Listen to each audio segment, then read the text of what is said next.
नमस्कार विद्यार्थी मित्रांनो, पूर्व व्यावसायिक अभ्यासक्रम इयत्ता 10वी इलेक्ट्रिकल टेक्नॉलॉजी या विषयातील ऑनलाईन ट्युटोरियलमध्ये आपणा सर्वांचं हार्दिक स्वागत आहे। आज आपण पाहणार आहोत घटक क्रमांक 9 सिंगल फेज मोटार फिटिंग व टेस्टिंग। यामधील दोन उपघटक पाहणार आहोत, सिंगल फेज मोटारची ओळख आणि एसी सिंगल फेज मोटारचे जे वेगवेगळे प्रकार आहेत ते आज आपण पाहणार आहोत। तर प्रथम आज आपण सिंगल फेज मोटारची व्याख्या पाहूयात। विद्युत ऊर्जेचे यांत्रिक ऊर्जेमध्ये रूपांतर करणाऱ्या यंत्रास मोटार असे म्हणतात। पहा, आपण पाहिलेले मागील पाठामध्ये बऱ्याचशा पाठामध्ये आपण पाहिलेले की विद्युत ऊर्जेचे वेगवेगळ्या ऊर्जेमध्ये, उष्णता ऊर्जेमध्ये, प्रकाश ऊर्जेमध्ये रूपांतरण करता येते। तसंच विद्युत ऊर्जेचे यांत्रिक ऊर्जेमध्ये रूपांतरण करणाऱ्या यंत्रास मोटार असे म्हणतात। मोटार आपण घरगुती वापरामध्ये, दैनंदिन वापरामध्ये बऱ्याच ठिकाणी पाहतो, त्याच आज आपण सिंगल फेज एसी मोटारचा आपण अभ्यास करणार आहोत। विद्युत पुरवठ्याच्या प्रकारावरून मोटारचे डीसी मोटार व एसी मोटार असे दोन प्रकार भाग पडतात। आपल्याला माहिती आहे की सेलवर ज्या मोटार चालतात किंवा डायरेक्ट करंट ज्याला डीसी सप्लायवर, ज्या बॅटरीवर मोटार चालतात त्याला डीसी मोटार असे म्हणतात, आणि अल्टरनेटिंग करंटवर ज्या मोटार चालतात घरातील विद्युत सप्लायवर म्हणजेच एसी प्रवाहावर ज्या मोटार चालतात त्याला आपण एसी सप्लाय मोटार असे म्हणतो। ठीक आहे, यानंतर आपण पाहणार आहोत एसी मोटारचे सिंगल फेज व 3 फेज असे दोन प्रकार पडतात। बघा, डीसी आपण अगोदर पाहिलं, फेजचे प्रकार डीसी डायरेक्ट करंट आणि एसी अल्टरनेटिव्ह करंट असे मोटारचे दोन प्रकार पडतात, भाग पडतात। आणि त्यानंतर सिंगल फेज आणि 3 फेज। सिंगल फेज जो पुरवठा आहे तो आपल्या घरामध्ये होत असतो, तो सिंगल फेज एसी सप्लायचा पुरवठा आहे। आणि 3 फेज सप्लाय म्हणजे RYB जे 3 फेज असतात, या 3 फेजवर देखील मोटर चालतात, असे 3 फेज मोटर असे दोन प्रकारामध्ये वर्गीकरण केलं जातं। या प्रकारात आपण एसी सिंगल फेज मोटारचा अभ्यास करणार। आजच्या घटकामध्ये आपण एसी सिंगल फेज मोटार म्हणजे काय आणि त्याचे प्रकार कसे आहेत या घटकाचा आपण आज अभ्यास करणार आहोत। ज्या ठिकाणी सिंगल फेज विद्युत पुरवठा उपलब्ध असतो अशा ठिकाणी सिंगल फेज मोटारचा उपयोग केला जातो। ज्या ठिकाणी सिंगल फेज सप्लाय म्हणजे फेज आणि न्यूट्रल जे उपलब्ध आहेत अशा ठिकाणी ज्या मोटारचा वापर केला जातो, जे फेजचा वापर केला जातो, आपण सिंगल फेज मोटार्स असे म्हटले जाते।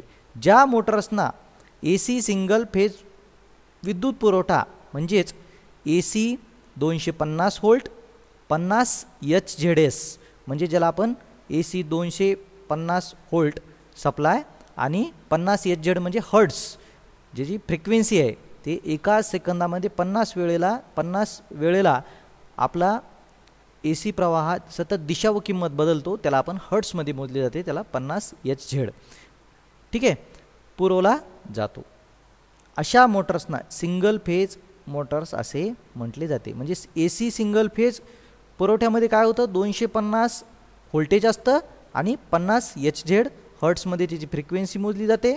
आणि ज्या अशा प्रकारचा जो सप्लाय ज्या मोटर्सना दिला जातो आपण त्याला सिंगल फेज मोटर्स असे म्हटले जाते। या प्रकारच्या मोटरचा उपयोग घरगुती उपकरणे, कमी क्षमतेची यंत्र चालवण्यासाठी केला जातो। आपल्याला माहिती आहे घरगुती वापरामध्ये कमी क्षमतेचे जे यंत्र वगैरे उपकरणे चालवायचे असेल तर ह्या एसी प्रवाहाचा, एसी सिंगल फेज मोटरचा आपण वापर केला जातो। सिंगल फेज प्रवाहामुळे बदलत्या स्वरूपाचे चुंबकीय क्षेत्र निर्माण होते। ही महत्त्वाची गोष्ट लक्षात ठेवण्यासारखी की सिंगल फेज प्रवाहामुळे म्हणजे घरातला आपला जो एसी सप्लाय फेज आणि न्यूट्रल ह्या सिंगल फेज प्रवाहामुळे बदलत्या स्वरूपाचे चुंबकीय क्षेत्र निर्माण होते, तर 3 फेज प्रवाहामुळे फिरते चुंबकीय क्षेत्र निर्माण होते। 3 फेज सप्लायमध्ये फिरते चुंबकीय क्षेत्र हे महत्त्वाचं असतं। फिरते चुंबकीय क्षेत्र आणि सिंगल फेज सप्लायमध्ये काय होतं, बदलत्या स्वरूपाचं चुंबकीय क्षेत्र।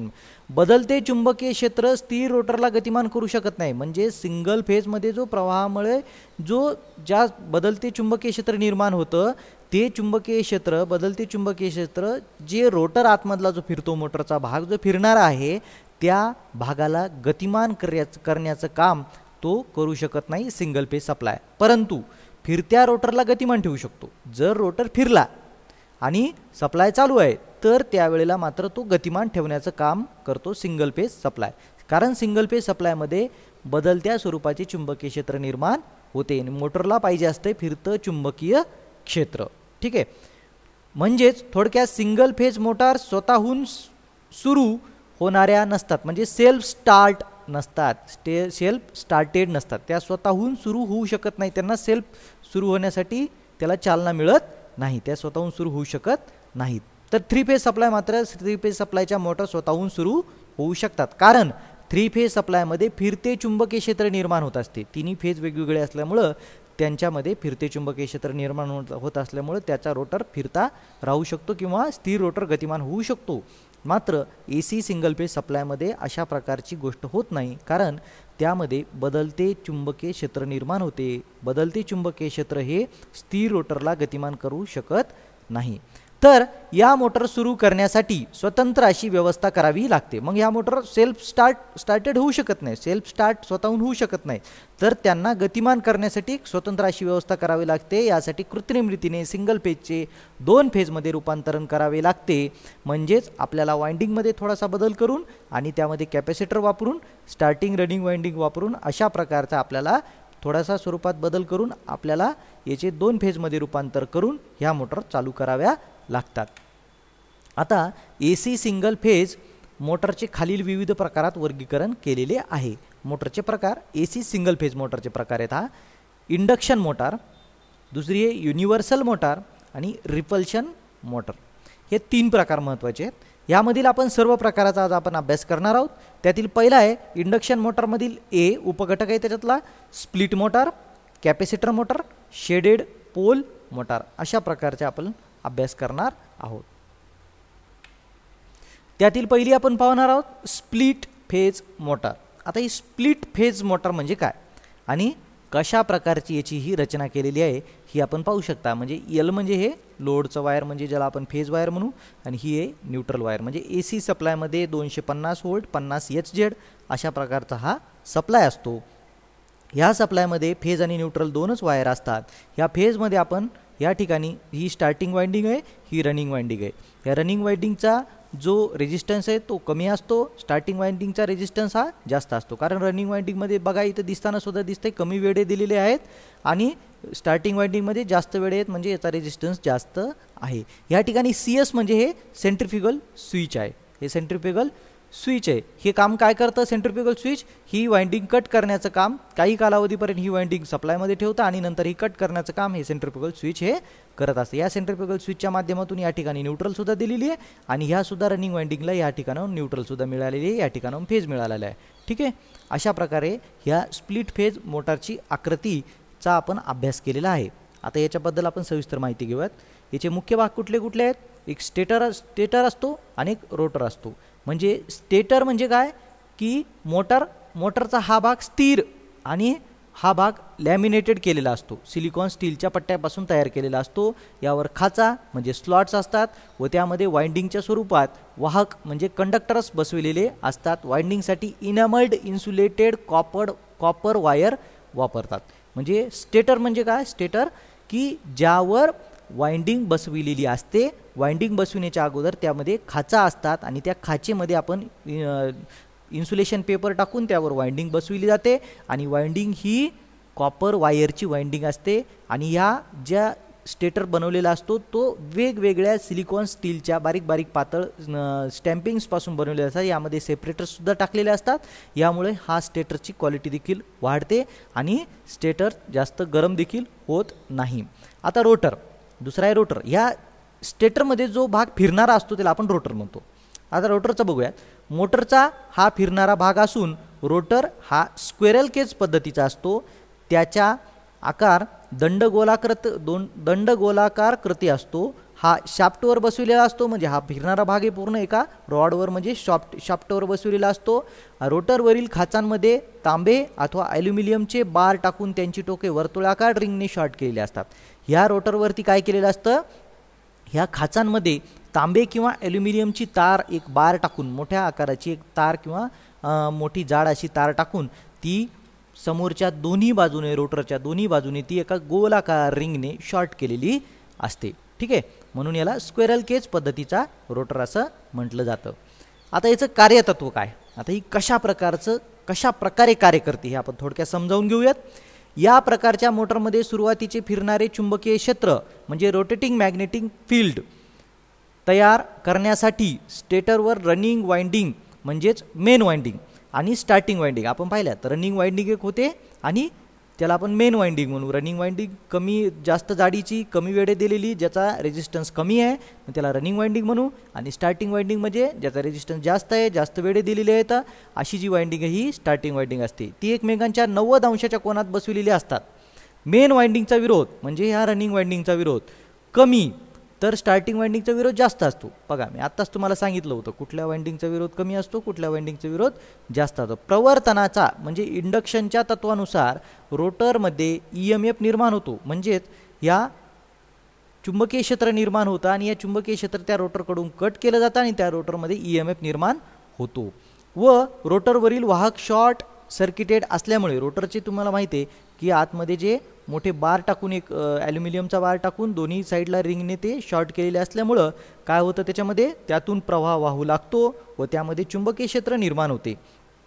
हे चुंबकीय क्षेत्र मुख्य चुंबकीय क्षेत्रात विरोध करते म्हणजे ज्यामुळे हे चुंबकीय क्षेत्र निर्माण झाले रोटरमध्ये त्या मुख्य चुंबकीय क्षेत्राला विरोध करते व परिणामी फिरते चुंबकीय क्षेत्र निर्माण होते. बघा आपल्याला AC सप्लायच्या मोटरमध्ये म्हणजे सिंगल फेज मोटरमध्ये फिरते चुंबकीय क्षेत्र निर्माण करण्यासाठी त्याच्यामध्ये काय काय बदल करावा लागतो. त्यामध्ये रनिंग वाइंडिंग टाकावी लागते स्टार्टिंग वाइंडिंग टाकावी लागते ती एकमेकांच्या 90 अंशाच्या कोनामध्ये टाकावी लागते. स्टार्टिंग वाइंडिंगचा विरोध जास्त असतो रनिंग वाइंडिंगचा विरोध कमी ठेवावा लागतो.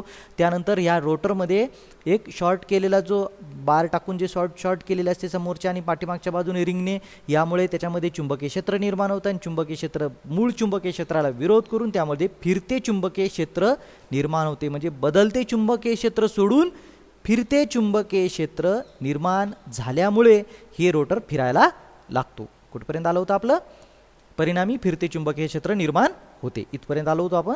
त्यामुळे रोटर फिरत्या चुंबकीय क्षेत्राच्या दिशेने त्यामुळे बघा रोटर काय करतो म्हणजे फिरणारा भाग फिरत्या चुंबकीय क्षेत्राच्या दिशेने फिरू लागतो आणि रोटर फिरू लागता स्टार्टिंग वाइंडिंग म्हणजे जी स्टार्टिंग वाइंडिंग आहे तुम्हाला दाखवली होती उभी वाइंडिंग जी स्टार्टिंग वाइंडिंग आहे ती सेंट्रिफ्युगल स्विचच्या यांत्रिक क्रियेमुळे विद्युत मंडळातून अलग होते. तुम्हाला दाखवतो जी स्टार्टिंग वाइंडिंग आहे ही जी स्टार्टिंग वाइंडिंग आहे फक्त स्टार्ट करण्याचं काम करते. या सेंट्रिफ्युगल स्विच म्हणे काही कालावधीनंतर ही बाजूला होते म्हणजे बाजूला होण्याचं काम करते. सेंट्रिफ्युगल स्विचच्या यांत्रिक क्रियेमुळे विद्युत मंडळातून ही अलग होते.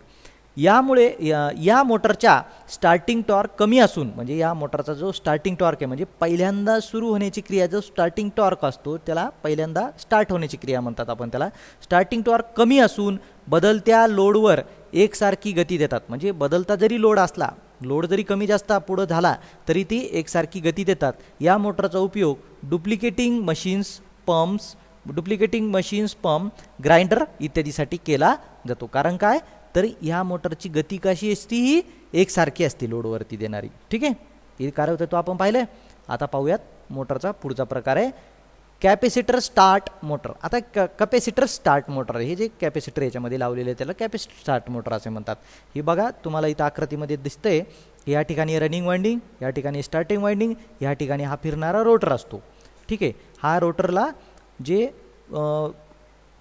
जे मोठे मोठे जे बार वापरून म्हणजे ॲल्युमिनियमचा बार वापरून ते ह्या बाजूने आणि पाठीमागच्या बाजूने रिंगने का शॉर्ट केलेले असतात. हे असं दाखवलेले या ठिकाणी शाफ्ट असतो शाफ्टवर हे रोटर असतं आणि ह्या दोन्ही वाइंडिंगच्यामुळे हे रोटर फिरायला लागतं. हा सेंट्रिफ्युगल स्विच आहे AC सप्लाय या ठिकाणी दिला आहे. हा लोड आणि न्यूट्रल म्हणजे L जो आहे तो फेज वायर आहे. फेज वायर या ठिकाणी या स्टार्टिंग वायरच्या एका टोकाला मिळाले आणि दुसऱ्या इथं रनिंग वाइंडिंगच्या सुद्धा एका टोकाला रनिंग वाइंडिंगच्या दुसऱ्या टोकाला अशा माध्यमातून इथं न्यूट्रल मिळाली आणि ह्या स्टार्टिंग वाइंडिंगला देखील या ठिकाणी कॅपॅसिटर आहे ही सेंट्रिफ्युगल स्विच आहे आणि याच्या माध्यमातून इथे न्यूट्रल मिळाली म्हणजे याला फेज आणि न्यूट्रल अशा दोन्ही प्रकारचा सप्लाय मिळालेला आहे. या मोटरच्या स्टेटरवर स्टार्टिंग व रनिंग वाइंडिंग असून रोटर स्क्वेरल केज पद्धतीत स्क्वेरल केज म्हणजे काय ते मागील याच्यामध्ये तुम्हाला सांगितलं होतं कशा पद्धतीने शॉर्ट करून त्याला स्क्वेरल केज असे म्हणतात. ते रोटर त्याला आपण स्क्वेरल केज रोटर असे म्हणतो. स्क्वेरल केज पद्धतीचा असतो. या मोटरचा टॉर्क चांगला असतो. मोटरचा टॉर्क म्हणजे स्टार्टिंग सुरू होण्याचा जो स्पीड असते त्याला टॉर्क असे म्हणू ती टॉर्क चांगला असतो. कॅपॅसिटर व सेंट्रिफ्युगल स्विच स्टार्टिंग वाइंडिंगच्या सिरीजमध्ये हे कॅपॅसिटर हा जो आहे कॅपॅसिटर आणि सेंट्रिफ्युगल स्विच ह्या स्टार्टिंग वाइंडिंगच्या एकच प्रवाह वाहण्यासाठी एकच मार्ग म्हणजे सिरीजमध्ये याच्या सिरीजमध्ये जोडलेला असतो. या प्रकारच्या मोटर्स ब्लोअर, वॉशिंग मशीन इत्यादी यंत्रामध्ये वापरतात. अशा प्रकारचे मोटरची जी रचना असते किंवा अशा प्रकारची जी मोटरची आकृती दाखविल्याप्रमाणे जी रचना असते किंवा जोडणी असते, अशा प्रकारची जी मोटर्स आहेत त्या कुठं वापरल्या जातात? ब्लोअर्स म्हणजे ते हव्या सोडण्यासाठी मोठ्या प्रमाणात वापरले जातात ब्लोअर, त्यानंतर वॉशिंग मशीन इत्यादी ठिकाणी याचा वापर केला जातो. आता पुढचा भाग आहे परमनंट कॅपॅसिटर मोटर. आता परमनंट कॅपॅसिटर म्हणजे याच्यात कायम कॅपॅसिटर लावलेला आहे. या मोटरच्या स्टेटरवरील स्टार्टिंग वाइंडिंग व रनिंग वाइंडिंग असून, म्हणजे ह्या मोटरच्या स्टेटरवर, म्हणजे हा जो फिरणारा भाग आहे रोटर आणि याच्या बाजूला जो असतो तो स्टेटर, आणि त्या स्टेटरवर कुठल्या वाइंडिंग असतात? एक रनिंग वाइंडिंग असते, स्टार्टिंग वाइंडिंग असते. रोटरला रनिंग वाइंडिंग असून, स्टार्टिंग व रनिंग वाइंडिंग असून रोटर स्क्वेरल केज पद्धतीचा असतो. हा रोटर स्क्वेरल केज पद्धतीचा आहे. यामध्ये कॅपॅसिटर स्टार्टिंग वाइंडिंगच्या सिरीजमध्ये जोडलेला असतो. म्हणजे कॅपॅसिटर स्टार्टिंग वाइंडिंगच्या सिरीजमध्ये, कॅपॅसिटर जे आहे ते स्टार्टिंग वाइंडिंगच्या सिरीजमध्ये जोडलेला आहे. ठीक आहे.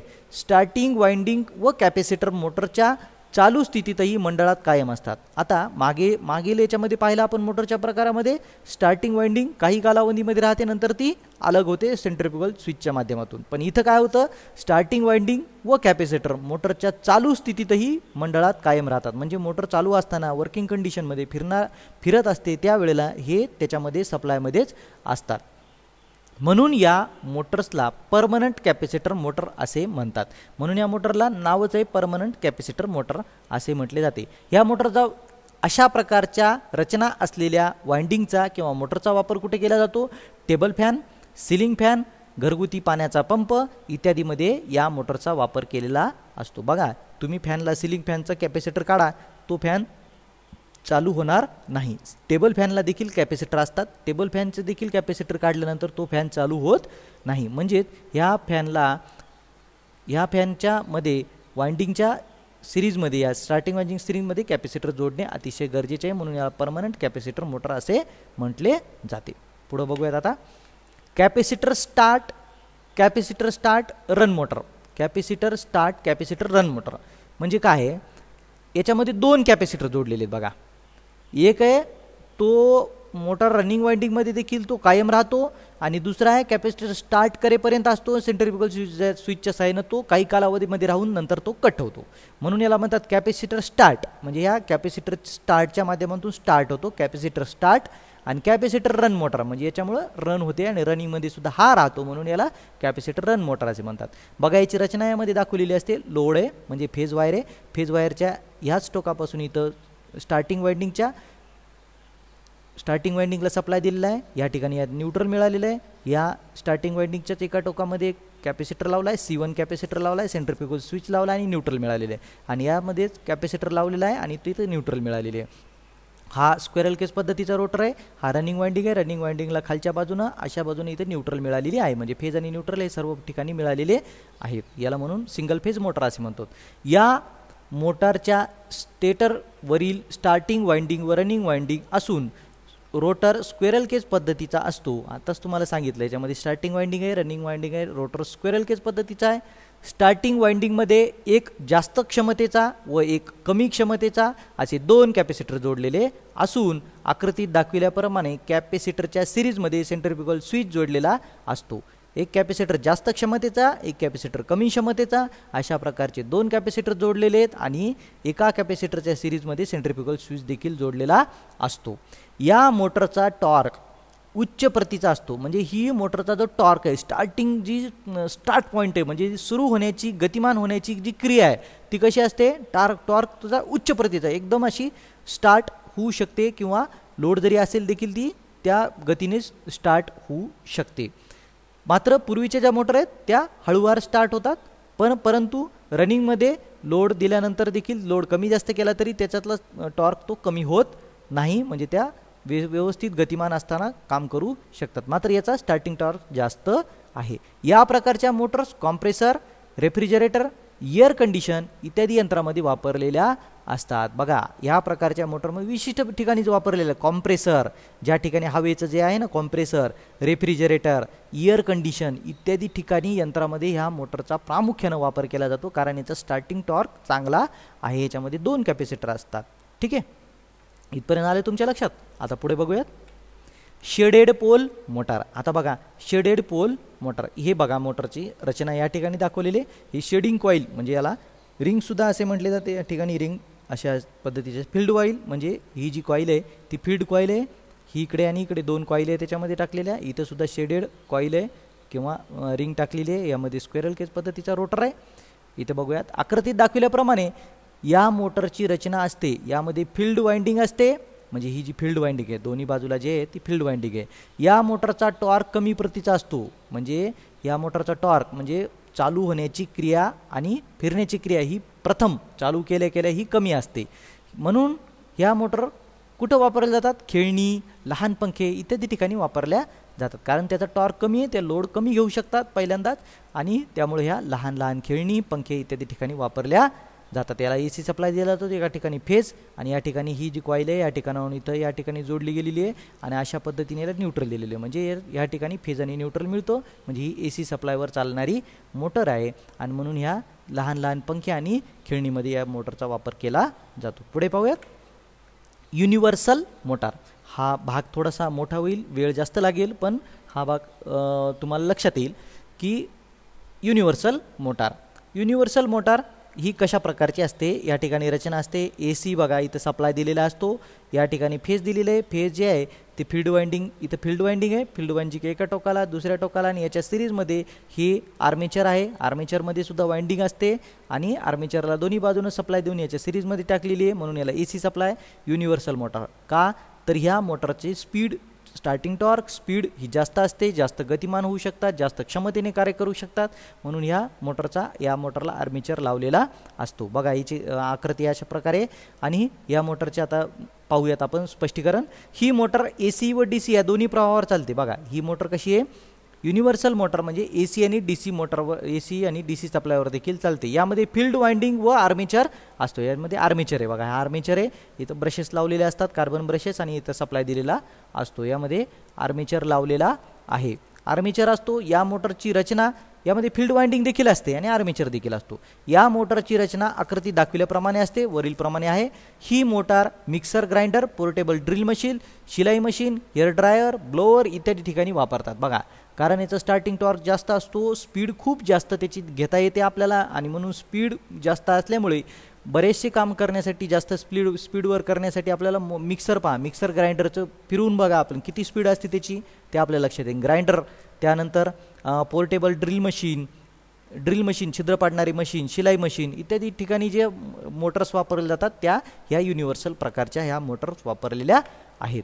आता एक शेवटची मोटर आहे ती रिपल्शन मोटर. हे आपण शेवट भाग पाहिला होता, एक रिपल्शन मोटर. रिपल्शन म्हणजे अपसरण. स्टेटर व रोटर यांच्यात अपसरण होऊन मोटर फिरू लागते. या मोटरचा उपयोग कॉम्प्रेसरमध्ये केला जातो. कॉम्प्रेसरमध्ये जी मोटर असते त्याला रिपल्शन मोटरचा वापर केला जातो. एवढं लक्षात ठेवा. तुम्हाला खात्री आहे मला की तुम्हाला लक्षात आला असेल संपूर्ण भाग. आता यामध्ये काही संभाव्य दोष निर्माण होतात, ते आपण दोष पाहूयात आणि त्यावर काय उपाय करायचे. मोटर चालू होत नाही, काय कारणे असू शकतात? फ्यूज जळाला असेल, अथवा फ्यूज विद्युत पुरवठा नसेल. फ्यूजला काय असेल? विद्युत पुरवठा देखील नसेल. तर काय केलं पाहिजे मग? फ्यूज जळाल्याचे कारण शोधून नवीन योग्य क्षमतेची फ्यूज तार टाकून ते विद्युत पुरवठ्याला पूर्ववत करावी, म्हणजे मोटर चालू होईल.